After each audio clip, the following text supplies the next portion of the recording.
Hey, you are now listening to the Graceway Podcast. Let's talk. Well, hey, everybody. Welcome to Let's Talk. I'm Jeff Adams here, as almost always, with Pastor Tim Dunn. And we're going to talk about some pretty exciting things that happened yesterday at Graceway. Yeah. And I say yesterday, we're doing this on Monday. We usually do this on Sunday, but I was somewhere lost in Texas. The eyes of Texas, I'm not sure, were upon me. But we've kind of come back and caught up. And one of the things, Pastor Tim, that I wanted to talk about before we get into your message itself, you kind of gave this surprise announcement in the second service. And so if you were watching the first service yesterday, let me just urge people, go back and look at the first part of the second service, because Pastor Tim made a very special presentation. Tell us a little bit about that, why that is important. Yeah. So we, just a little bit of backstory here. We have a partner who operates in the prevention of human and sex trafficking. A guy who got saved here, was a police officer here, then transitioned to International Justice Mission in D.C., was in charge of their inspections around human trafficking and investigations, and then started his own shop, so to speak, called Love Justice. And they still view this as their home church. You know, they said, you're our pastor, and they are just doing an incredible job around a horrible thing. Yes. And, I said from the stage, the best data tracking I've ever seen. Part of me wishes you could see it just because of the stewardship piece, and part of me never wants you to see it. Yeah. So they're in 24 countries, have a little over 400 employees, and have literally, by God's grace, seen thousands of interceptions. And so they are, you think about trafficking, you have the prevention side, you have the rescue side, and then you have the responsive legislative side. So they're really on the first two, predominantly prevention, but some just direct rescue. Showed me some videos that I will probably be stained in my brain for the rest of my life. But I told the church, and I believe this, I think there's a couple of things that churches can do a lot of different things. Vision and God's kingdom and mission, it's a big open field. But I think the church has to be involved in Bible translation, because we're people of a book and we want equality around that. And there hasn't been historically. Yeah. And so especially churches in the West with as much privilege and, let's just be honest, money as we have, historic, we're at a historic time. The church is flush in lots of ways. And we can talk about that. But I think we have to be committed to Bible translation and equality. And I think because we are the ones who believe that everybody is created in the image of our God, that the human has dignity and value and worth simply in their being because of their creator. Right. I think we have to be involved in human trafficking, the exploitation of a human life at a diabolical, wicked level. I don't think you can really say you care about justice if you don't invest in that. And so they were in my office last week. They are working on a couple pilot projects that are going to allow them to get into some other countries.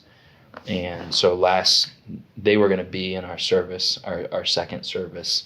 They were just coming to church, really excited to, because they're typically traveling. So really excited to come to church, and I wanted to surprise them. And essentially what happened is Graceway paid for one of the pilot projects in one of the largest airports in North America that they are going to be starting. And so, we've got a great board. Our church is incredibly faithful to give. And I just said, this is what generosity allows us to do together.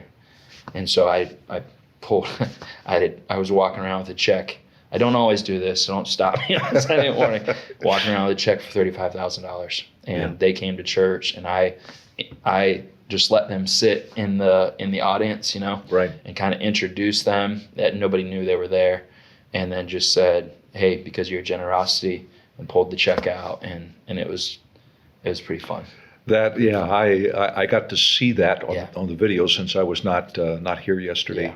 I try to get with them every time they're in Kansas City. I can remember Jeff when he first came to faith, Yeah. and followed his career all the way through KCPD. Yeah. Worked as a police chief for a while in a city not too far from here. Yeah. But the thing that I think really impresses me, and you laid this out so well, is that Jeff got involved at the frontline level. Yeah, he did. If I remember correctly, he's done over 700 interventions himself. Yeah. All over the world. Yeah. And, it has been involved at that level.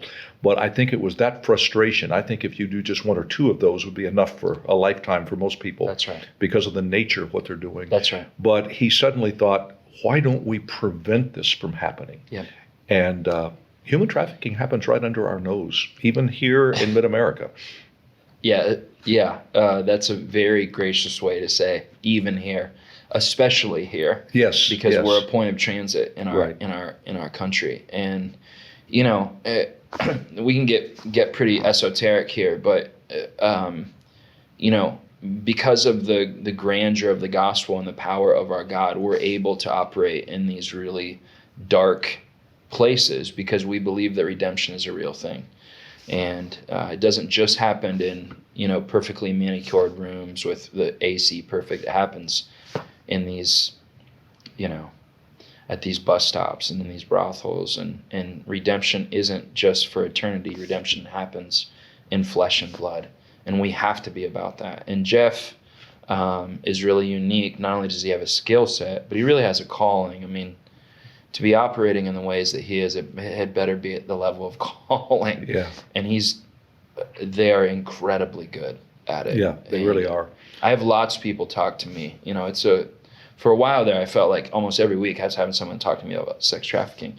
And if I'm completely honest, I would hear a lot of what people wanted to do and a lot of why, a lot of passion, a lot of, God cares about this, but not a lot of how. Yeah. Yeah. And so Jeff comes, and Jeff has run departments and run, organizations, and he comes with a mountain of data. Yes. That you like. Once you see that data, it's very hard to unsee. Yeah. But the fact that he has committed himself to it, and here at Graceway, we really are deeply concerned about the sustainability of missions. Really don't want missionaries to be beholden to Western money to do what God calls them to do. Exactly. So we talk about that a lot. This is not one of those ministries, right? This is one of those ministries that the church, and I think really the Western church, we need to front the cash for this. Mm-hmm. I think there aren't a ton of people doing an incredible job. I think Love Justice is one of the groups that's doing an incredible job. And I think it's a very easy thing to say, yes, the people of God should commit themselves in prayer, in money, and where we can be involved relationally, let's be. But there's not a lot of places. This isn't like you're taking a mission trip to... No, and this is not something that your average church member can get involved in a hands-on type way. That's exactly right. It's incredibly dangerous. It's incredibly sophisticated. Yeah. And there's just no way. So let the experts do it. That's right. But then stand behind them, pray for them, and give. That's right. Yeah. And, we have a lot of police officers in our, and I talked to one yesterday. He came into Guest Central and said, I feel like I need to talk to this guy. And so if you are somebody who has a skill set, man, we want to talk to you because we're serious about this. I said to my wife, this feels like a drop of a drop of a drop in a very large bucket. And she was like, yeah, but it's a drop. Yeah. And let's be good stewards of whatever size drop God allows us to. In the same way that we talk about Bible translation. Exactly. It's a massive problem. Yeah.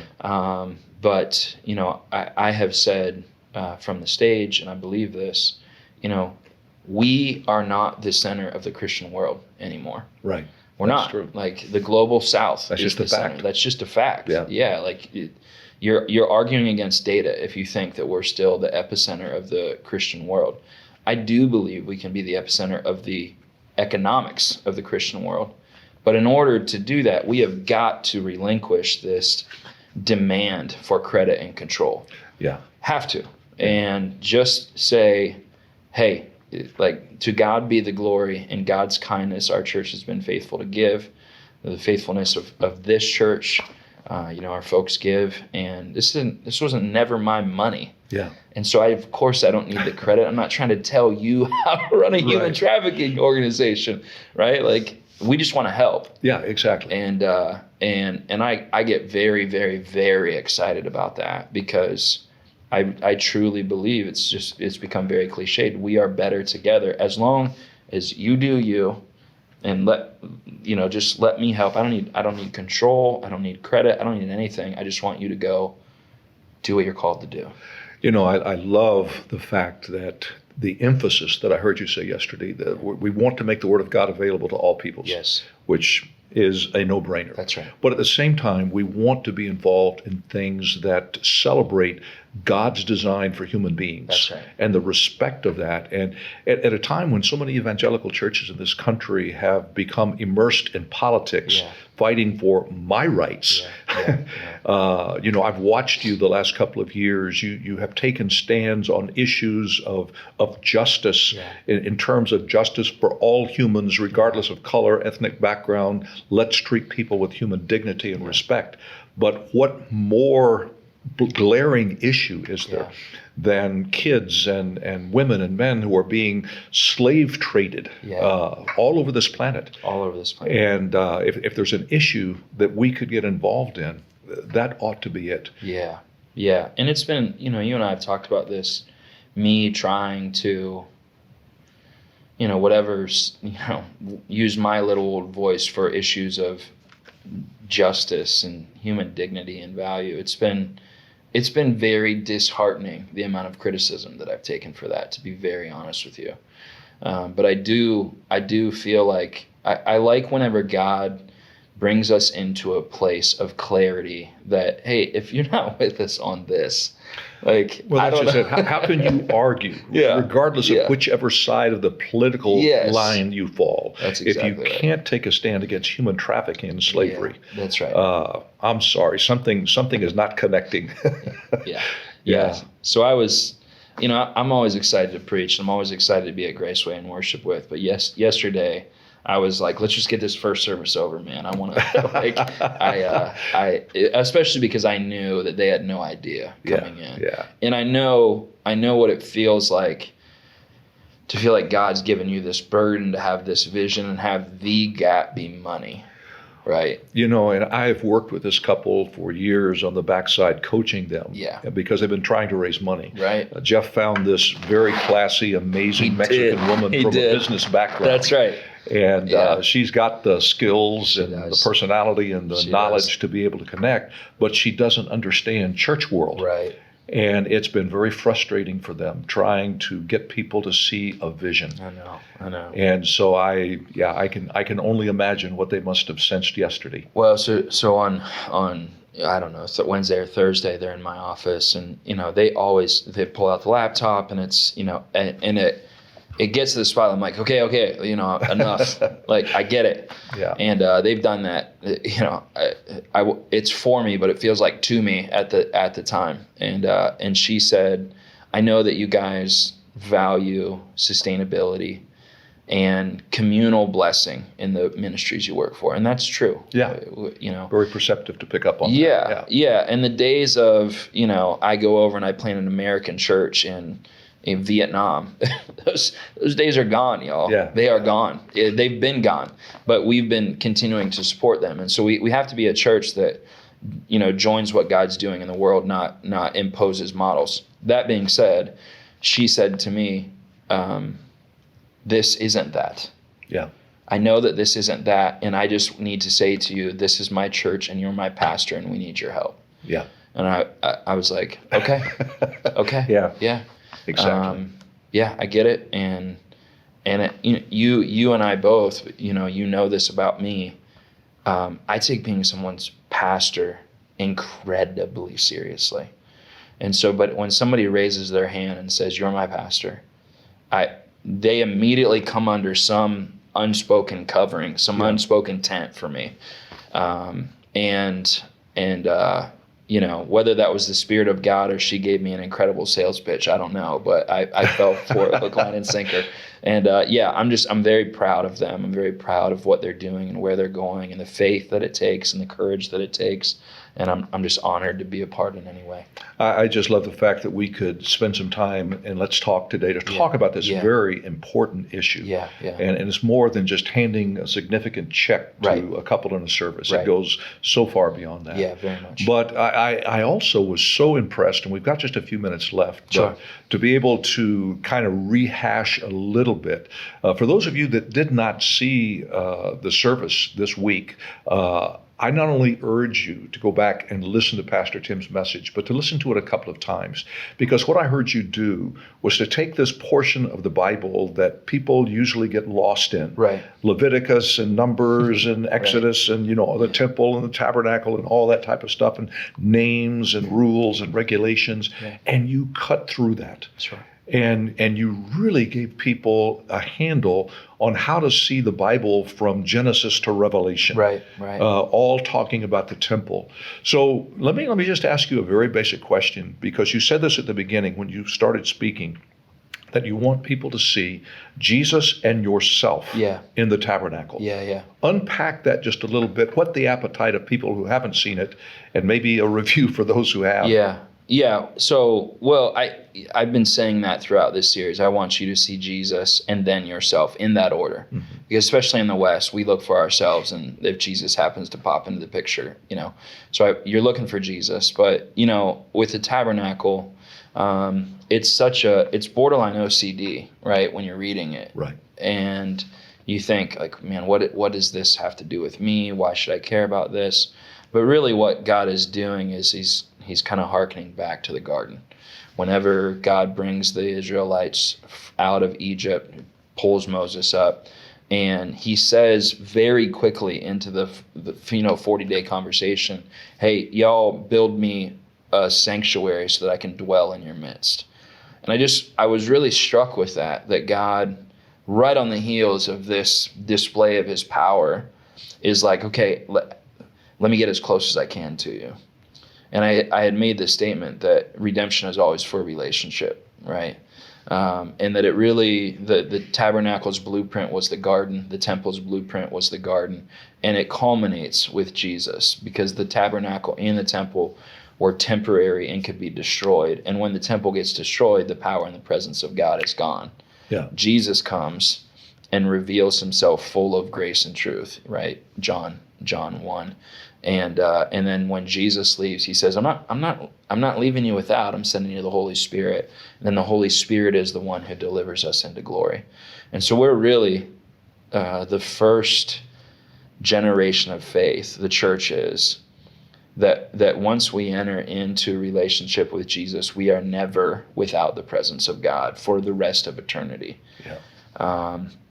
It's a pretty incredible thing to think. We don't go to church to find God. No, we don't. Yeah, God's not over there. And so the tabernacle foreshadowed Jesus, and the temple really foreshadowed God in us, right? And so this idea that, God promises David to take care of his dynasty, and that somebody in his dynasty will take care of the temple physical, and somebody in his dynasty will take care of the temple spiritual. And so Solomon takes care of the physical, it gets destroyed. Jesus creates a spiritual temple in you and I, and it can never be destroyed. And it's still being built. Yeah, which is pretty amazing. And I listening to you, I was thinking, wow, this is pretty significant, because so many people, either they go to a museum or they go to a church and there's a display, somebody's done a mock-up of the tabernacle. Right. And people think, well, that's cool, it looks like a little dollhouse. Yeah. But yet have no earthly idea of the significance of that. Yeah. And even in the decorations of the tapestries and the tabernacle, the tie back to the Garden of Eden is amazing, to show that God had a blueprint from the very beginning that he's never deviated from. That's right. And then we live at a time when we're nearing the completion of that. That's right. Yeah, and just the persistence of God's power and promises and plan and presence. the largest gap, there's two really significant gaps of God not being present between the garden and Exodus, right? The tabernacle. And God's still present, but he's kind of intermittently, like he visits Abraham, he wrestles with Jacob, Sure. those kind of things. But there's not this permanent presence. And then after the destruction of the temple, that 400 years in between the Old and New Testament. And, obviously this is extra biblical, but you kind of see God getting itchy in those spaces. Like, I need to be near my covenant people. And I just think, I don't think we understand God's drive for relationship and nearness and presence. We talk so anecdotally. I just don't feel like God's near. And it's like, y'all don't understand your Bible. Like, God is driven to be near to you. Yeah. And any time that he hasn't been, it hasn't been a part of his plan. It's been a part of our rebellion. Exactly. And you made a statement toward the end that I made note of mentally, that so many people today try to relate to the God of the tabernacle, Right, rather than the God who became incarnate Yeah. and now lives in us. Yeah. So,